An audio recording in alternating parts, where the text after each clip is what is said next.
Olá, seja muito bem-vindo, seja muito bem-vinda. Começa agora mais um Alesp em Pauta aqui na Rede Alesp.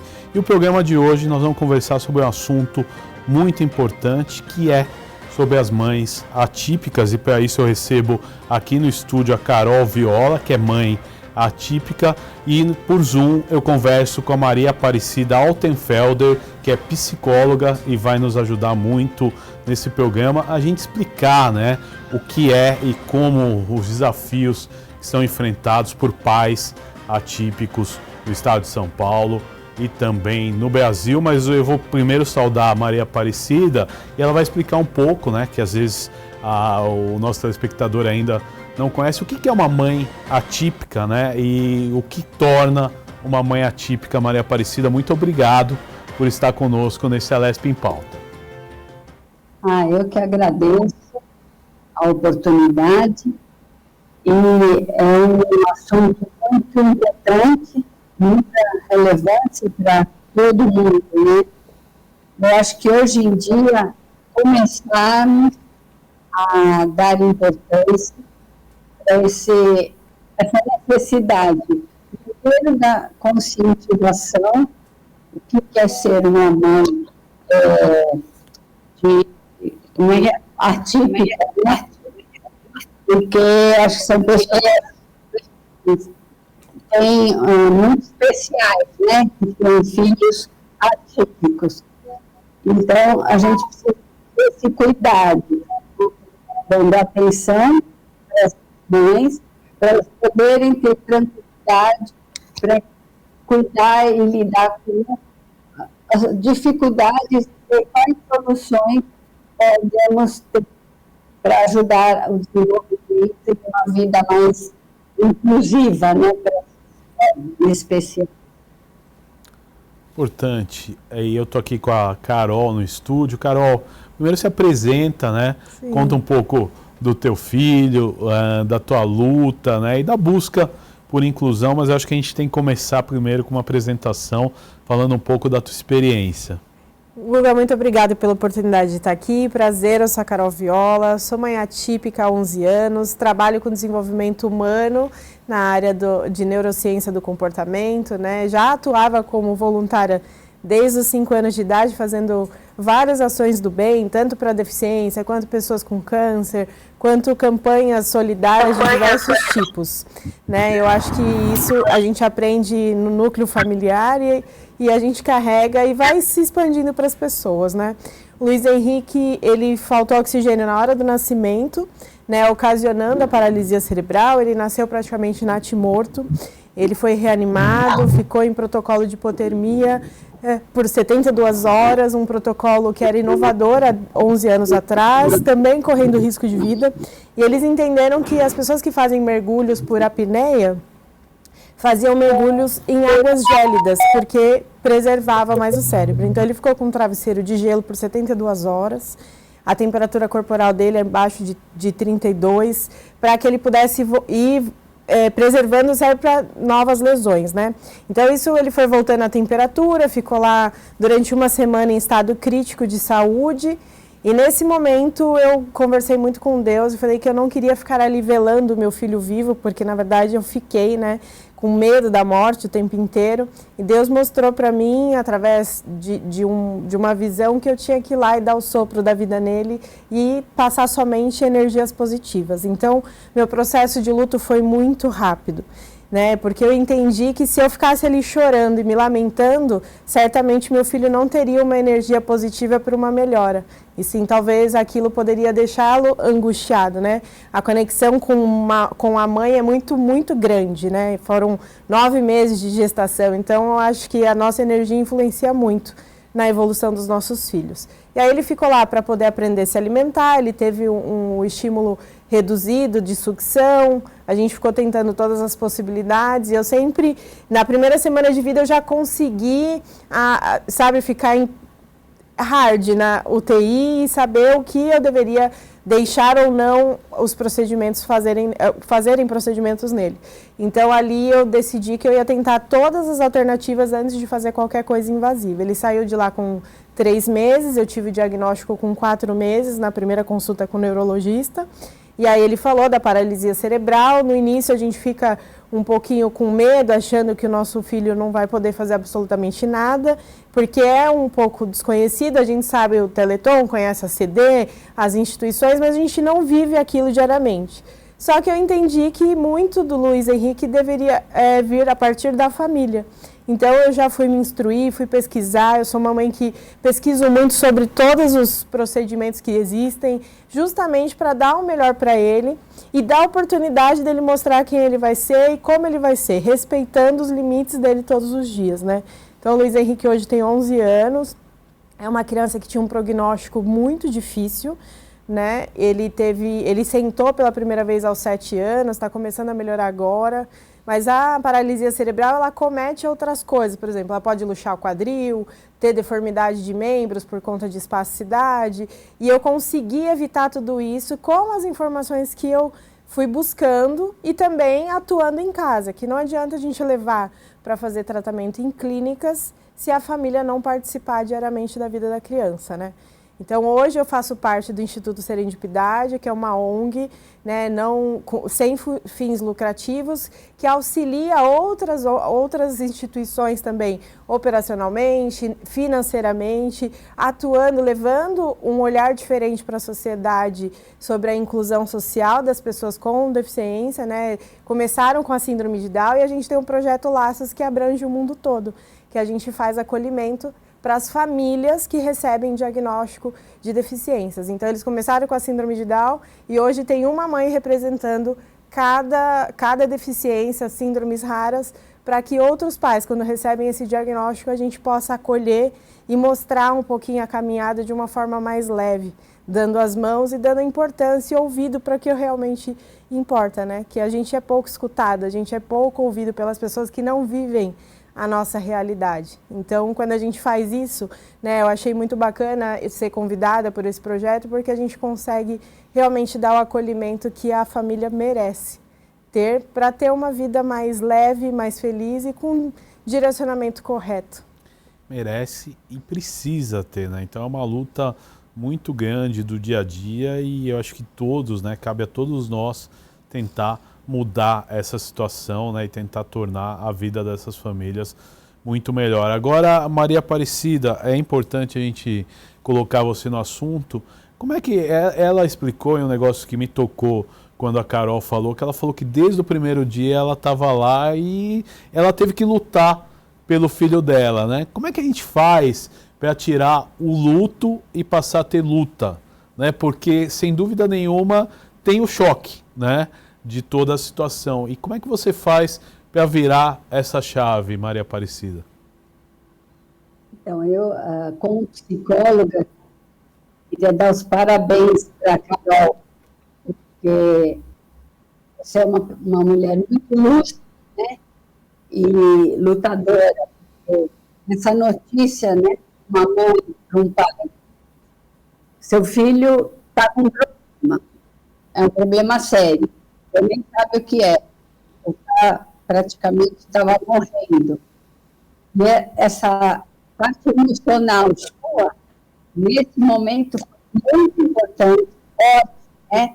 A fé, a parte emocional, porque você enfrentou. Muitas vezes a pessoa nega, muitas pessoas negam, não é nada, é errado, né?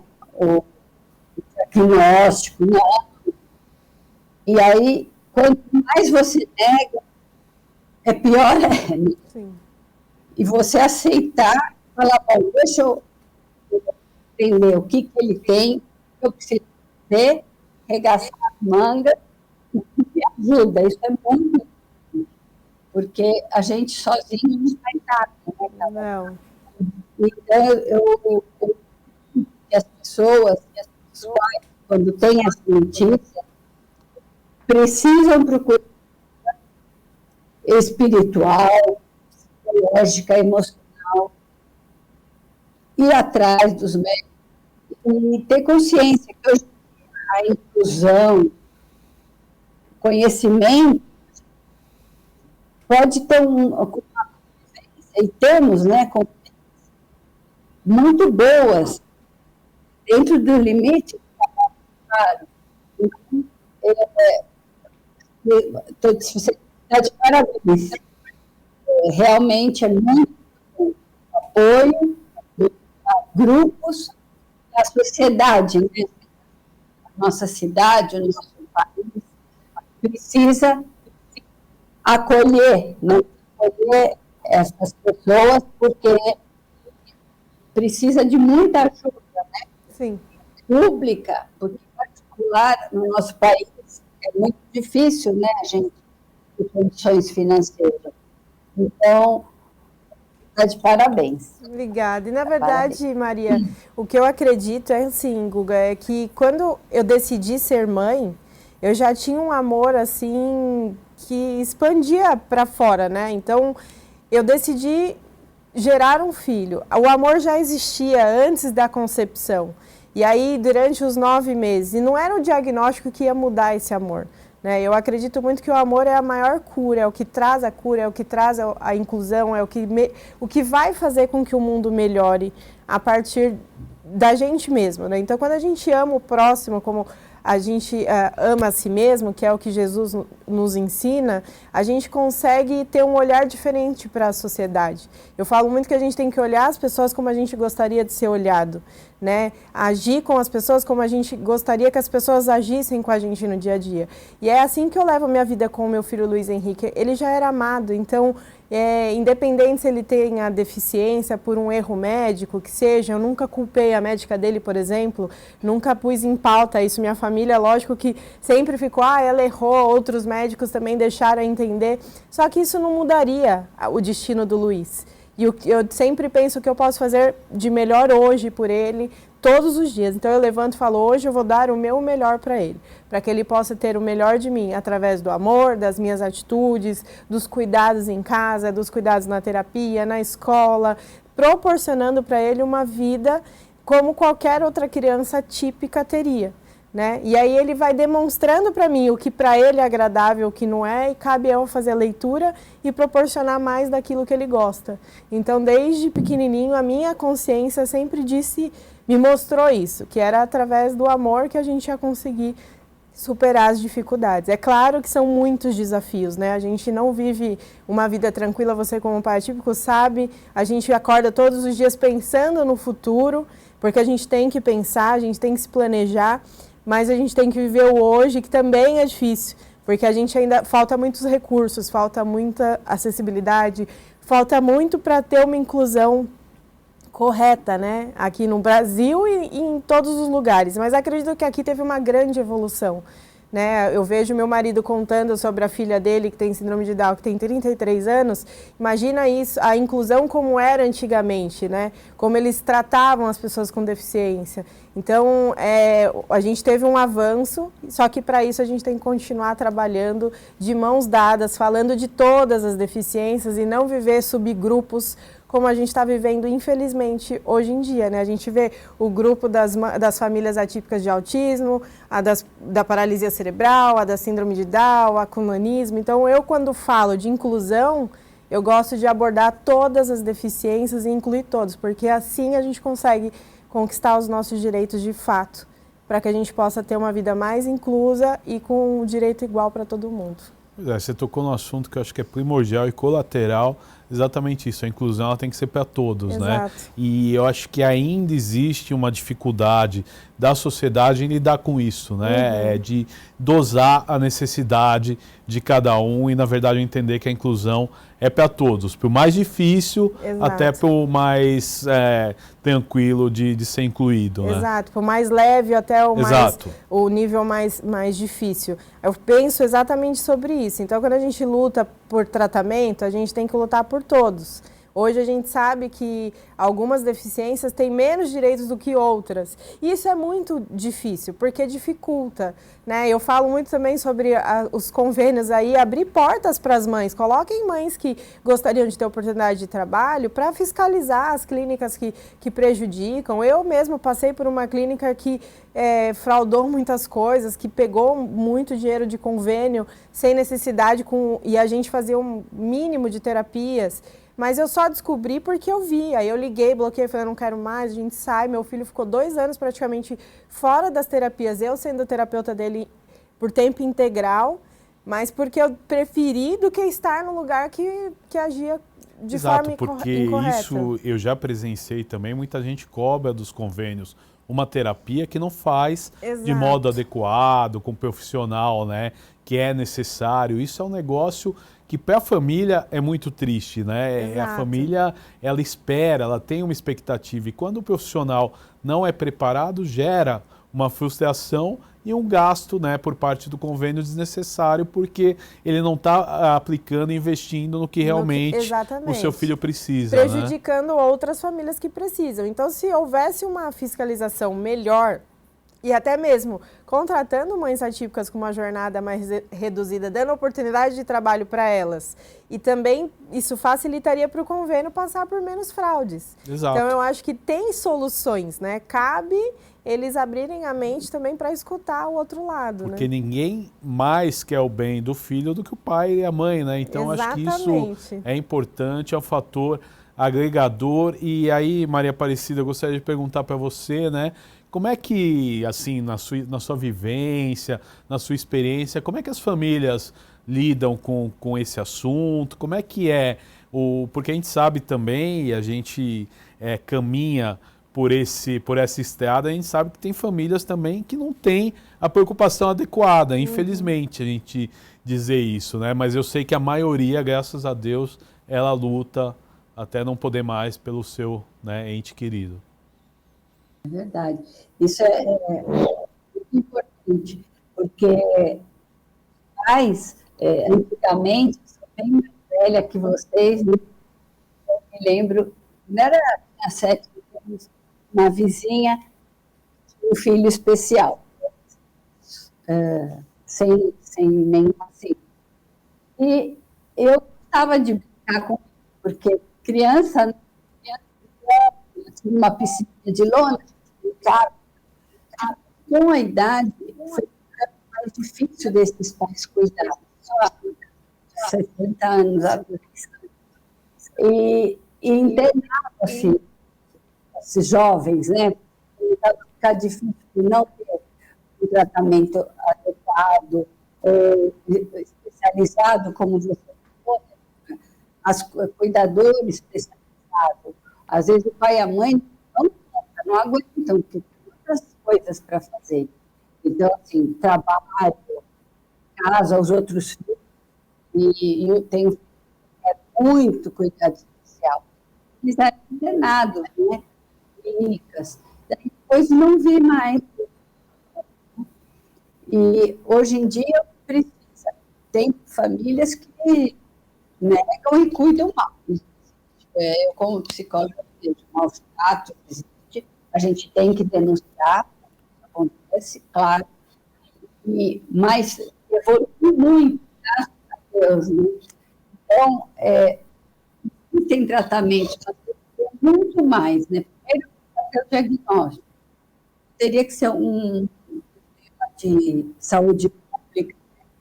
Para poder, desde quando fazer os diagnósticos mais rápidos para quem não tem condições financeiras, para já poder começar a tratar dessas crianças atípicas desde o nascimento, ou assim que tiver comportamento, que eu vejo como psicóloga em alguns eventos, saúde mental que eu falei, pessoas que às vezes falam, olha, para fazer um laudo meu, mas para eu poder ter os direitos ou tem que ter um laudo. Esse laudo está demorando mais de um ano. Então, assim, nós todos temos que ajudar a sociedade para poder cuidar desses pais, para poder cuidar de informação, um laudo, um atendimento, né? Isso é muito importante, mas hoje em dia está tudo muito, a sociedade está tendo, graças a Deus, e estamos mais atentos, mas precisamos muito mais políticas para essa inclusão e esse tratamento adequado desses jovens.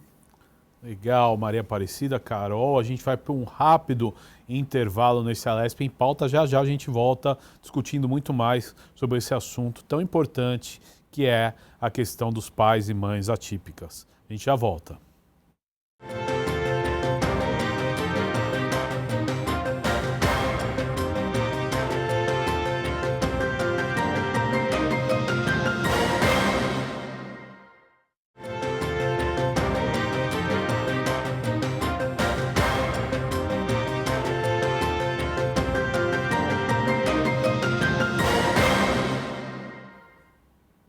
Olá, seja muito bem-vindo. Estamos de volta com mais um Alesp em Pauta, hoje falando do tema mães e pais atípicos. Eu estou aqui no estúdio com a Carol Viola, que é mãe atípica, e por Zoom conosco a psicóloga Maria Aparecida Altenfelder. Sejam muito bem-vindos a esse segundo bloco. No primeiro bloco a gente contou muitos dos desafios, Carol, mas os desafios não param, né? A gente falou em questão de aceitação, em questão de convênios, terapias, né? Mas eu vou começar falando de um tema que me chamou a atenção também. Você tem um grande parceiro nessa jornada, que é o seu marido, Isso. que já era pai, né, de uma criança atípica, e o segundo filho também, o Luiz, né, também apresentou. E vocês juntos, né, têm feito muito. E eu gostaria que você falasse um pouco disso. Sim, o meu marido ele tem a Laura com síndrome de Down, que é a primeira brasileira graduada na Faculdade de Gastronomia pela UTEC aqui em São Paulo, já recebeu o prêmio de Mulher Inspiradora pela Cidadã que é. Tem a filha Isabela, que é psicóloga, atua também na área da inclusão hoje, né, no atendimento de pessoas com trissomia do 21 e autismo. E o Luiz, que veio com a paralisia cerebral, né? O que foi muito bom para mim, meu marido me apoiou muito, ele viu o Luiz Henrique nascer praticamente morto, sendo reanimado, e ele não transmitiu em nenhum momento o que estava acontecendo ali. Então ele me preservou. Eu falava, o que acontece que ele não está chorando, né? Foi parto normal. E ele falava, não, eles estão só higienizando ele para você ver ele bonitinho, fica tranquilo. Então ele viu todo o sofrimento, vivenciou e me poupou. Então ele foi um grande companheiro, ele é um homem incrível, também atuante da inclusão antes mesmo dele ter a Laura. E ele sempre trabalhou com a Laura crenças capacitantes, né? Ele trabalha também com desenvolvimento humano, na área de neurociência, programação neurolinguística. Ele acredita muito nessa questão das crenças capacitantes. Então a Laura se desenvolveu de uma maneira de acreditar em si mesmo, de ir adiante, se tivesse dificuldade, pergunta de novo. E aí isso trouxe para mim também uma tranquilidade, porque eu teria um grande parceiro do meu lado.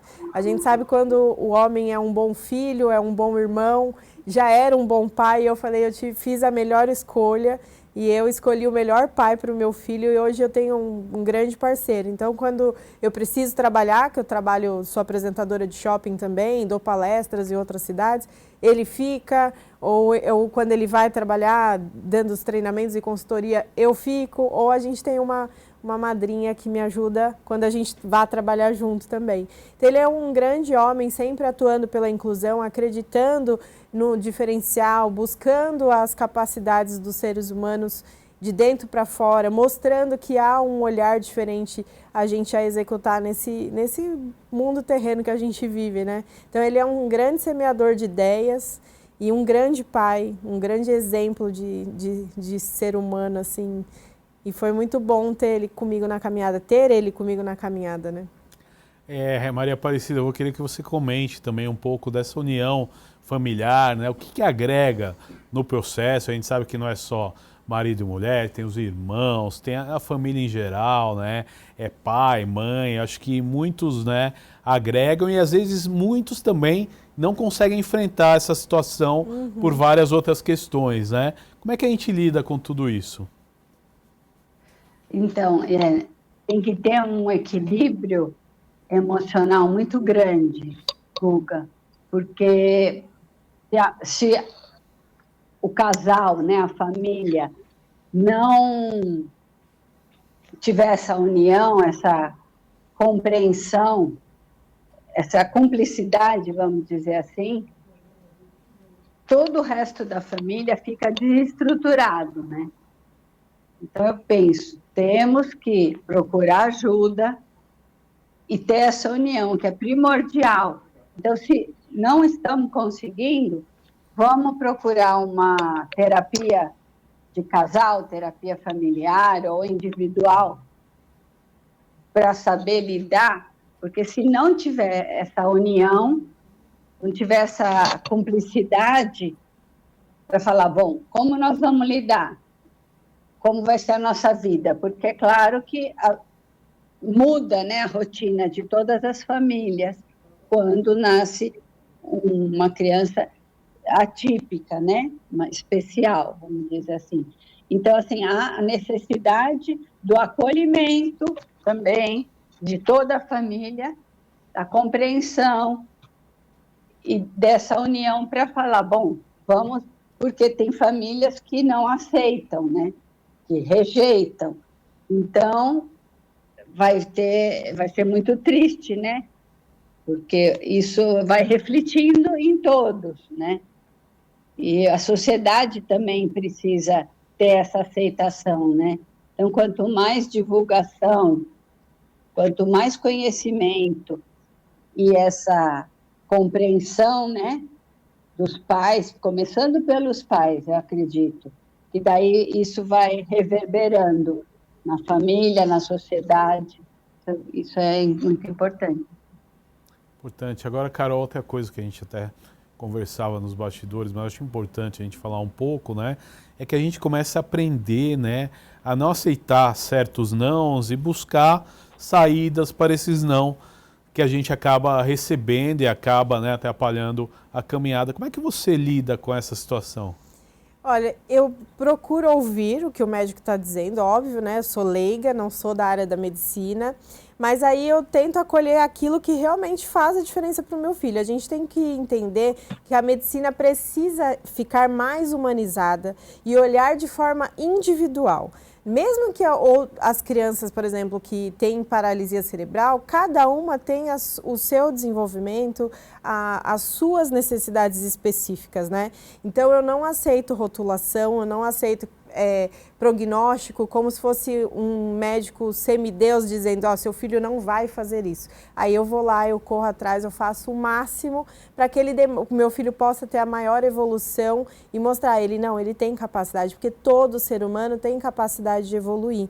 Então, não é nem questão, muitos lugares que eu já passei falam assim, mãe, mas você precisa aceitar o seu filho, mas não é a questão de aceitar o meu filho, é a questão de aceitar, de não aceitar aquilo que é imposto pelas outras pessoas por conta de uma deficiência. Protocolos, né? Exato. Que falam tanto. Né? Isso é protocolo. Isso é protocolo. Vamos fazer assim que vai dar certo. Exato. Meu filho, por exemplo, a gente estava até falando aqui nos bastidores sobre espasticidade, ele saiu do hospital tomando baclofeno, que é um remédio relaxante muscular.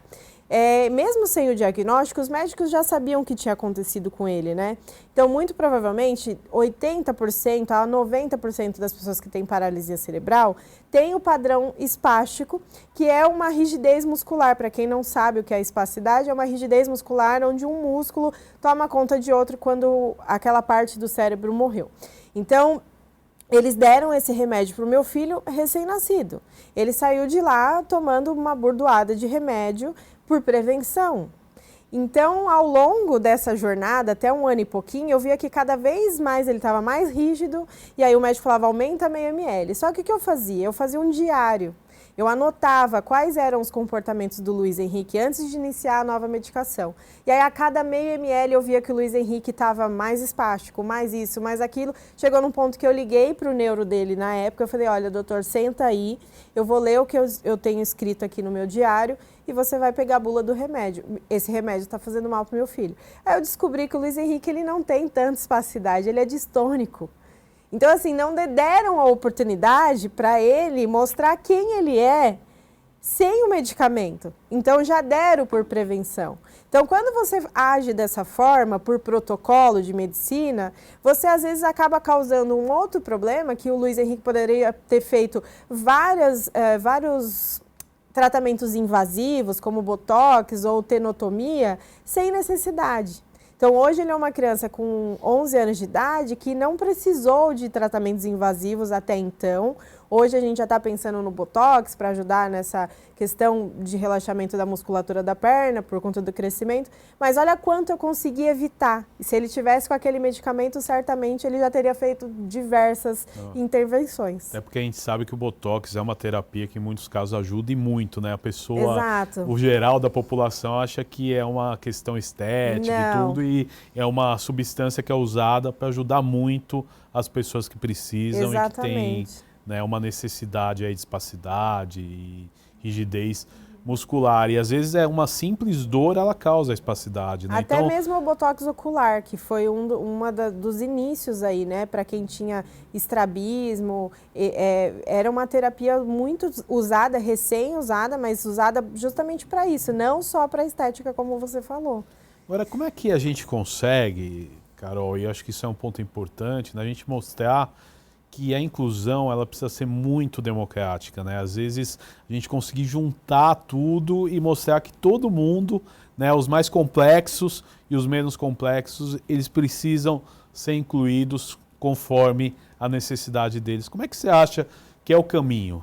Então, assim como eu faço parte da ONG, né, do Instituto Serendipidade, eles têm uma visão onde a sociedade olhar de uma forma positiva a inclusão das pessoas com deficiência, seja na área empresarial, e eles orientam ajudando com todo o trabalho de inclusão dentro de empresas, em locais como escola, enfim, como um todo. Eu acho que a gente tem que mostrar que às vezes o cadeirante ele só não anda, ele tem outras competências. A pessoa com deficiência visual só não enxerga, ele tem outras competências. A pessoa com autismo, ele tem algumas limitações, mas ele também tem diversas competências. Então, utilizar o potencial daquelas pessoas para trabalhar em certas áreas, onde a pessoa se enquadra melhor. Eu acredito é o olhar individualizado e humanizado. Quando a gente olha, realmente, eu tenho amiga, a Priscila Menuti, que é apresentadora, atriz, que ela tem nanismo. Então, assim, olha a capacidade intelectual que ela tem. Ela tem realmente uma limitação de movimento, de subir lugares altos, porque ela é pequenininha, mas ela tem uma imensa capacidade intelectual, entre outros talentos. Então, a gente tem que olhar o ser humano na sua forma individualizada e levar e mostrar que tem possibilidade dessas pessoas estarem incluídas, né, e integradas. Não é só incluir, porque é fácil a gente colocar a pessoa para trabalhar numa empresa, difícil é você integrar essa pessoa na empresa, quando a outra parte da equipe não está aberta e nem receptiva para estar convivendo ali com uma pessoa atípica. Então, eu acho que tem que haver uma preparação da equipe em mostrar e levar mais conhecimento sobre todas as deficiências, né? Eu acho que a gente tinha que ter uma cartilha da inclusão meio básica, assim, mostrando um pouquinho de cada deficiência para realmente as pessoas terem esse conhecimento, né? Porque muitos acabam sendo ignorantes, não de ignorâncias. É a falta da informação. A falta da informação torna isso mais difícil, né? Ninguém acho que age, ou pelo menos a maioria da sociedade, não age por maldade, sim não, por falta de informação, de esclarecimento mesmo, né? Sabendo que aquilo é daquele jeito, a pessoa tem que entender esse contexto todo, né? E aí, como é que a gente faz, Maria Aparecida, para a gente fazer a população entender mesmo essa questão? A gente sabe que passa pela conscientização, passa por políticas públicas. Como é que a gente pode trabalhar junto e conseguir essa inclusão de uma forma mais geral mesmo, né? Não uma inclusão para poucos? Guga, é uma pergunta bem difícil. Mas, no meu ponto de vista, esse ponto de individualização, personalização e inclusão são pontos muito, muito importantes, como a Carol falou, né?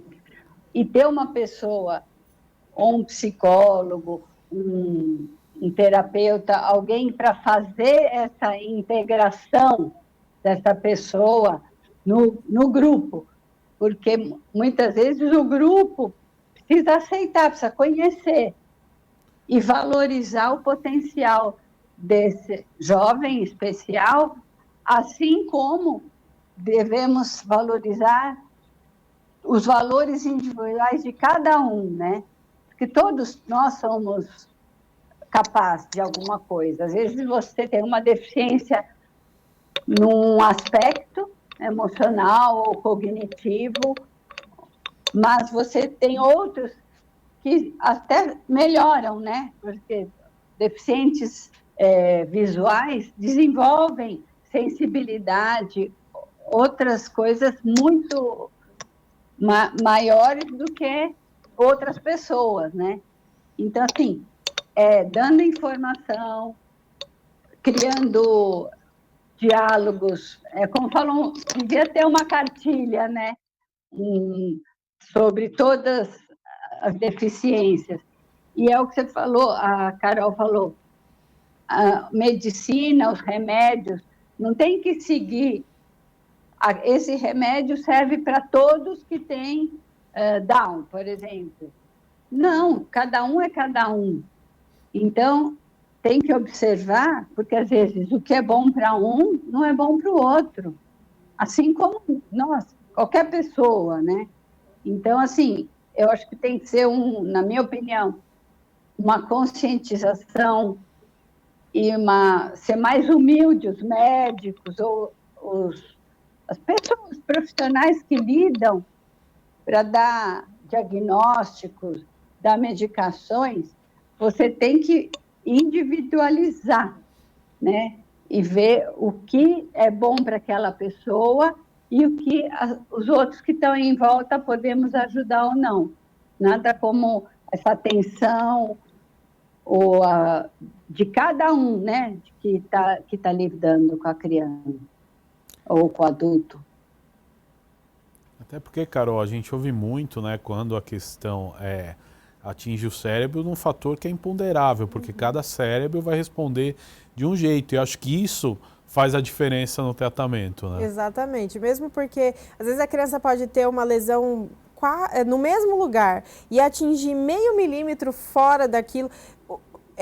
A lesão vai ser outra, o comportamento da criança vai ser outro, não dá para mensurar. Então, é por isso que é importante a gente ter a medicina humanizada e individualizada, né? Cada cidadão é um. A gente não tem os tratamentos, por exemplo, para quem tem câncer de mama, por exemplo, de mulheres. Não funciona o tratamento não vai funcionar para todas as mulheres iguais. Porque cada corpo reage de uma forma diferente. Então, assim também é na sociedade como um todo. Então, se a gente olhar dessa forma, fica mais fácil da gente mensurar de como a gente deve tratar as pessoas com deficiência ou não, ou sem deficiência. Então, é na sua individualidade, né? A gente estava falando justamente sobre essa questão de quando a gente acredita nos nossos filhos, né? A gente vai dar todas as oportunidades ali que ele merece para ele demonstrar. E aí cabe a nós deixar ele mostrar o que realmente ele vai ter capacidade ou não, o que ele vai gostar ou não, o que vai ser interessante para ele ou não, como a gente cresceu na nossa vida. Fazendo as nossas escolhas e tendo a oportunidade de falar, não, eu gosto disso eu não gosto. E aí cabe a nós, a gente dar essa oportunidade para eles, olhando de forma individualizada. Eu acredito muito que a medicina precisa mudar esse padrão de pensamento. Protocolos existem, têm que ser cumpridos, óbvio, mas vamos olhar na individualidade. Será que aquilo realmente vai ser necessário? Vamos devagarinho, vamos pensar assim, vamos esgotar todas as possibilidades antes de ir para uma coisa mais invasiva.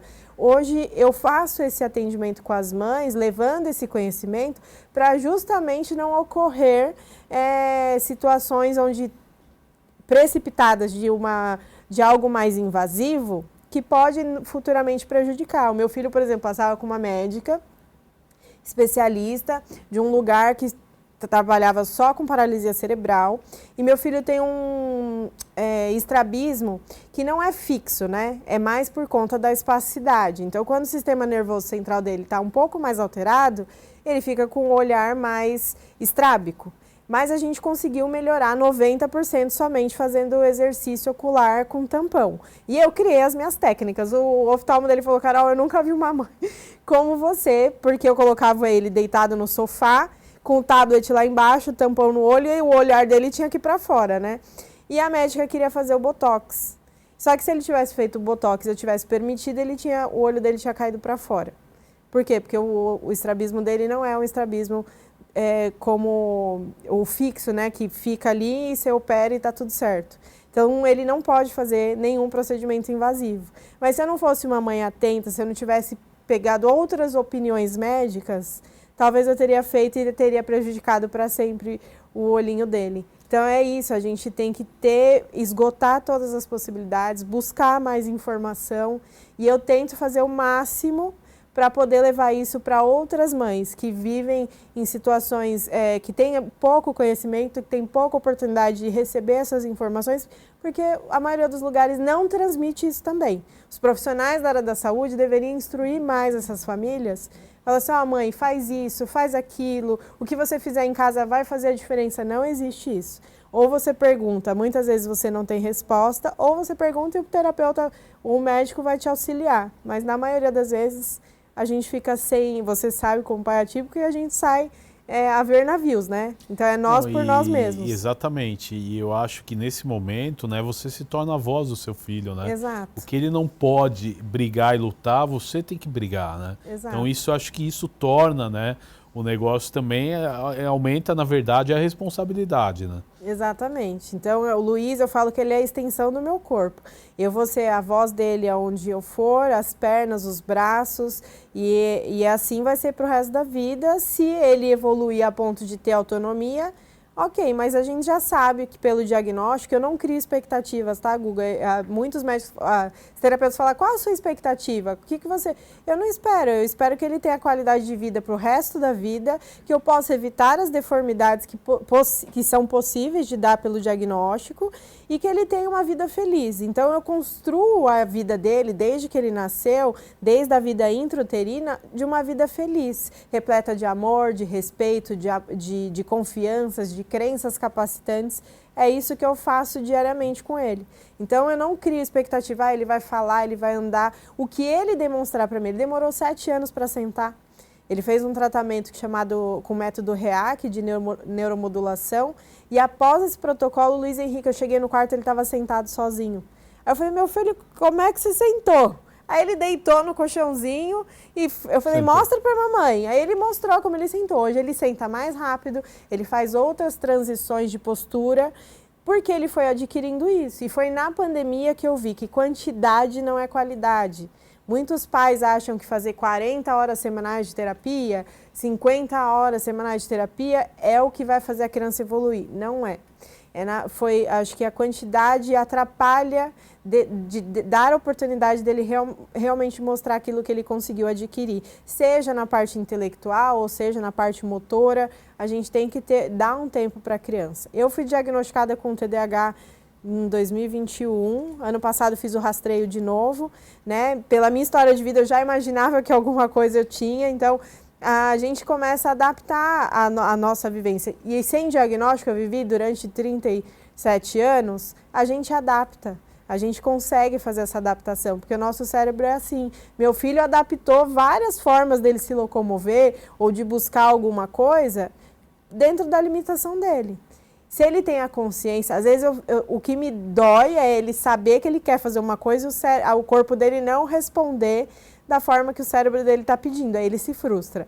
Ele mostra que ele está frustrado, ele fica irritado. Mas eu falo, filho, a gente vai conseguir, vamos fazer dessa forma. E a gente tenta modular. A gente sabe que o cérebro da criança tem uma questão maior e mais rápida de neuroplasticidade até um período, né? Mas a neuroplasticidade acontece até os últimos dias de vida, isso depende como a gente... Mas até os 25 anos de idade ela é mais rápida, exato. Então eu falo, a gente dá estímulo, fazer com que o cérebro entenda e cria novas sinapses, novas conexões neurais, para substituir aquilo que não funcionava. Então, meu filho foi acontecendo muito isso, sabe? Ele mesmo criar as estratégias dele para ele poder fazer as coisas. É importantíssimo todos esses esclarecimentos. É importante, né? Você deixa uma mensagem com tudo isso que você fala.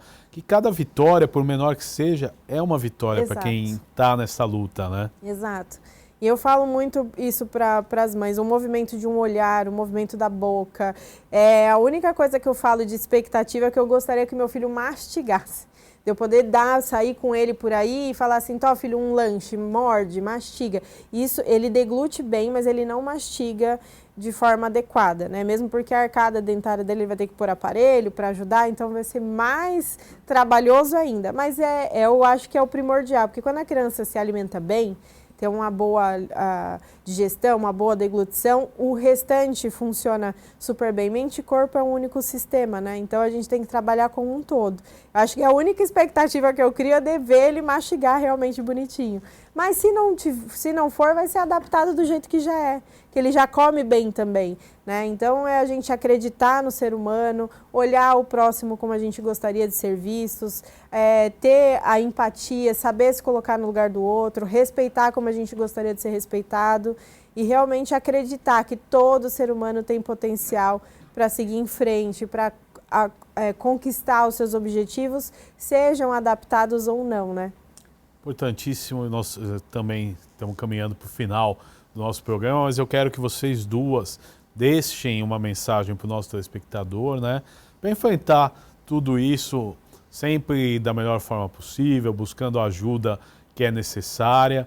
Então, o que a gente também precisa, né, evoluir? A gente sabe que é um caminho muito longo, mas nos pequenos passos a gente consegue evolução também. Então já quero agradecer a Maria Aparecida pela participação e que deixe essa mensagem final para o nosso telespectador. E agradecer, dar os parabéns a você e à TV Alesp, porque programas como esses são de muita importância, né? Para a gente trocar informações e poder as pessoas, quanto antes, tiverem o diagnóstico, e puderem nunca desistir, né? Procurar ajuda. Se uma porta se fecha, 10 outras se abrem, eu creio. Então, ser forte, lutar e ir atrás, porque para tudo tem uma solução, né? Ainda mais na área, hoje em dia, de saúde mental, nós temos que procurar essa ajuda e poder desenvolver cada um dentro da sua capacidade. Eu creio nisso, e temos que divulgar e falar bastante para todos terem conhecimento. Legal, obrigado, Maria Aparecida. Carol, muito obrigado também. Deixa a sua mensagem final. Acho que foi um programa muito importante aí para trazer, né, essa sua experiência de vida, mas que eu tenho certeza que serve para um monte de gente que está nos assistindo, e eu acho que a sua luta continua sempre, né? Eu que agradeço a oportunidade de estar aqui, Guga. Parabéns pelo programa, pela pauta do programa. É muito importante para que a gente possa levar mais conhecimento, mais informação, né? E assim a gente vai caminhando, mudando aí o rumo da nossa inclusão social de verdade, né? E a mensagem que eu quero deixar, gente, é olhar o próximo como a gente gostaria de ser visto. Quando a gente recebe um diagnóstico, a gente sabe que não é fácil, que é difícil você esperar uma coisa e vivenciar outra, mas se o amor já existia antes desse diagnóstico, não é o diagnóstico que vai mudar o destino de ninguém. Todo mundo tem a capacidade de evoluir e a mudança começa com o homem do espelho. Então é através das nossas atitudes que a gente vai conseguir transformar esse mundo num mundo mais ideal e mais igualitário para todas as pessoas.